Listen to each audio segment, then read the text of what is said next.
مت بھول اے انسان اپنی موت کو، خدا کو، دوسرے کے قرض کو، اپنے وعدے کو، ماں باپ کی نصیحت کو، زندگی کے صحیح مقصد کو، عزیز و اقارب کو، صلہ رحمی کو۔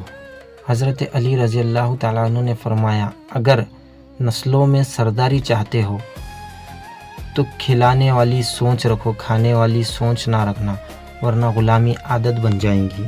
کروں سونے کے 100 ٹکڑے تو قیمت کم نہیں ہوتی، بزرگوں کے دعا لینے سے عزت کم نہیں ہوتی، ضرورت مند کو دہلیز سے خالی نہ لوٹاؤ، اللہ کے نام پر دینے سے دولت کم نہیں ہوتی۔ گزری ہوئی زندگی کو کبھی یاد نہ کر، تقدیر میں جو نہیں لکھا اس کی فریاد نہ کر، جو ہوگا وہ ہو کر ہی رہے گا، تو کل کی فکر میں آج کی ہنسی برباد نہ کر۔ پرندوں کو نہیں دی جاتی تعلیم اڑانوں کی، وہ خود ہی طے کرتے ہیں منزل آسمانوں کی، رکھتا ہے جو حوصلہ آسمانوں کو چھونے کا، اس کو نہیں ہوتی پرواہ گر جانے کی۔ لقمان حکیم سے پوچھا گیا کہ کیا کوئی چیز یا لمحہ موت سے بھی زیادہ تکلیف دہ ہوتا ہے؟ تو حکیم لقمان نے فرمایا، ہاں، جب کوئی شریف انسان کسی مجبوری میں کسی کم ظرف انسان کے آگے دست سوال دراز کرے۔ شعور، خدا تجھے کسی طوفان سے آشنا کر دے کہ تیرے بحر کے موجوں میں اضطراب نہیں، تجھے کتاب سے ممکن نہیں فراغ کہ تو کتاب خواہ ہے مگر صاحب کتاب نہیں۔ مٹا دے اپنی ہستی کو اگر کچھ مرتبہ چاہیے کہ دانہ خاک میں مل کر گلے گلزار بنتا ہے، مقدر جن کے اونچے اور اعلیٰ بخت ہوتے ہیں، زندگی میں انہی کے امتحان بھی سخت ہوتے ہیں۔ الفت بدل گئی، کبھی نیت بدل گئی، خود غرض جب ہوئے تو پھر سیرت بدل گئی، اپنا قصور دوسروں کے سر پر ڈال کر کچھ لوگ سوچتے ہیں حقیقت بدل گئی۔ قابل عبرت اشعار۔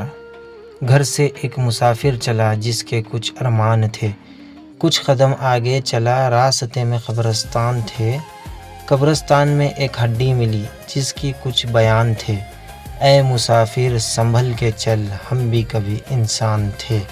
نماز کی شان۔ جب تم نماز کے لیے کھڑے ہوتے ہو، سر سے آسمان تک رحمت الہی گھٹا بن کر چھا جاتی ہے، فرشتے تیرے چہرے کی طرف جمع ہو جاتے ہیں۔ ایک فرشتہ پکارتا ہے، اے نمازی، اگر تو دیکھ لے کہ تیرے سامنے کون ہے اور تو کس سے بات کر رہا ہے تو اللہ کی قسم تو قیامت تک سلام نہ پھیرے۔ اللہ ہم سب کو 5 وقت کا نمازی بنائے، آمین ثم آمین۔ غصے پر قابو پالے۔ ایک آدمی نے رسول اللہ صلی اللہ علیہ وسلم کی خدمت میں عرض کی کہ مجھے کوئی ایسی نیکی یا عمل بتا دے جو مجھے جنت میں داخل کر دے۔ رسول اللہ صلی اللہ علیہ وسلم نے فرمایا کہ بس تو غصے پر قابو پالے، تیرے لیے جنت ہے۔ عیب تلاش نہ کرو، ورنہ جو کسی دوسرے مسلمان کے عیب ڈھونڈتا پھرتا ہے تو اللہ تعالیٰ اس کے عیبوں کو پکڑتا ہے، اور اللہ تعالیٰ جس کے عیبوں کو پکڑتا ہے تو پھر اسے رسوا و ذلیل کر دیتا ہے، اگرچہ وہ پھر اپنے گھر کے اندر ہو یا باہر۔ مفہوم فرمان رسول اللہ صلی اللہ علیہ وسلم۔ سب سے قیمتی ہدیہ۔ کسی کو کچھ دینا ہی ہدیہ نہیں ہوتا، بلکہ کسی پر غصہ آ جائے تو اس کا اظہار نہ کرنا بھی ہدیہ ہے، اور کسی کے راز معلوم ہو تو انہیں چھپانا بھی ہدیہ ہے۔ کسی کو معاف کرنا بہت مشکل ہو تو اسے معاف کر دینا، کسی کی عزت کو تار تار کرنے سے اپنی زبان کو بچانا بھی ہدیہ ہے۔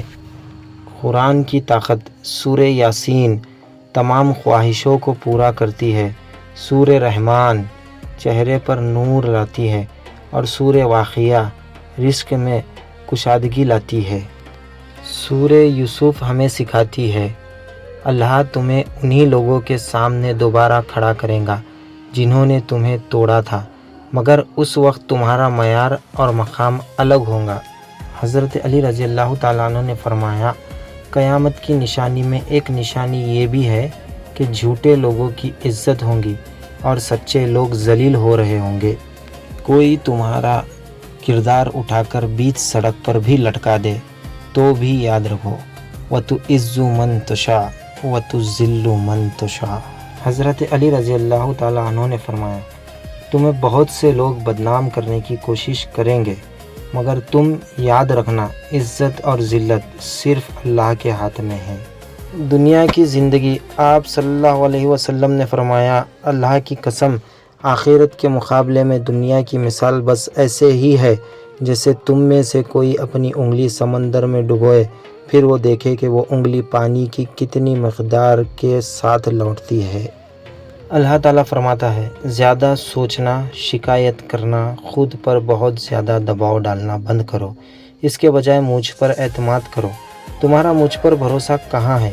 میں تم سے زیادہ تم سے محبت کرتا ہوں، میں اپنے بندوں کو مایوس نہیں ہونے دوں گا۔ اللہ کو بہت پسند ہے اللہ کی عطاؤں پر الحمدللہ اور اپنی خطاؤں پر استغفر اللہ کہنا اللہ تعالیٰ کو بہت پسند ہے۔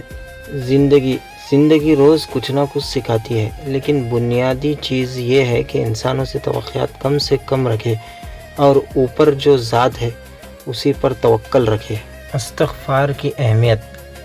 حدیث کی روشنی میں رسول اللہ صلی اللہ علیہ وسلم نے فرمایا، اے لوگو، اللہ تعالیٰ سے اپنے گناہوں کی توبہ کیا کرو، کیونکہ میں اللہ سے ایک دن میں 100 بار توبہ کرتا ہوں۔ رسول اللہ صلی اللہ علیہ وسلم نے فرمایا، جو شخص گناہ کرتا ہے پھر وضو کر کے نماز ادا کرتا ہے اور توبہ و استغفار کرتا ہے تو اللہ تعالیٰ اس کے گناہ معاف کر دیتا ہے۔ ہر چیز کا صدقہ ہوتا ہے اور عقل کا صدقہ یہ ہے کہ جاہل کی بات سن کر برداشت کرنا۔ وہ تھے محروم تعلیم سے مگر مجھ کو پڑھایا ہے، پسینہ حد سے بڑھ کر بھی میری خاطر بہایا ہے، کھڑا رہتا ہوں شاہوں میں جو اپنا سر اٹھا کر میں، میرے والد نے مجھ کو آج اس قابل بنایا ہے۔ چراغوں سے نہ پوچھو کہ باقی تیل کتنا ہے، نہ ہی سانسوں سے پوچھو کہ باقی کھیل کتنا ہے، پوچھو صرف کفن میں سوئے ہوئے انسانوں سے، عمل زندگی میں ہو تو کفن میں چین کتنا ہے۔ وہ گالی بھی مجھے دے تو میں سن کے ضبط کرتا ہوں، میرے دشمن سمجھتے ہیں مجھے غصہ نہیں آتا، میرے گھر کے بڑے اکثر مجھے یہ درس دیتے ہیں کہ کتا کاٹ بھی لے تو اسے کاٹا نہیں جاتا۔ خدا جس کی حفاظت کی حیا جب ٹھان لیتا ہے تو پھر مکڑی کے جالوں کی وہ چادر تان دیتا ہے، اگر وہ زندگی لکھ دے سمندر راہ دے دے گا، اگر وہ موت لکھ دے تو مچھر جان لیتا ہے۔ وہ دستیاب مجھ کو بڑی دیر تک رہا، میں انتخاب اس کا بڑی دیر تک رہا، پہل تو عشق کے آداب یہ بھی تھے، میں آپ وہ جناب بڑی دیر تک رہا، ایک عمر تک میں اس کو بڑا قیمتی لگا، میں اہم تھا یہ وہم تھا بڑی دیر تک رہا۔ ایک ہندو شاعر نے لکھا ہے، جام پہ جام پیا اور مسلمان رہے، قتل اماموں کا کیا اور مسلمان رہے، یہی دین ہے تو اس دین سے توبہ ماتھور، شک پیمبر پہ کیا اور مسلمان رہے، جس نے پالا پیمبر کو وہ رہا کافر، یزیدیوں نے قتل حسین کیا اور مسلمان رہے۔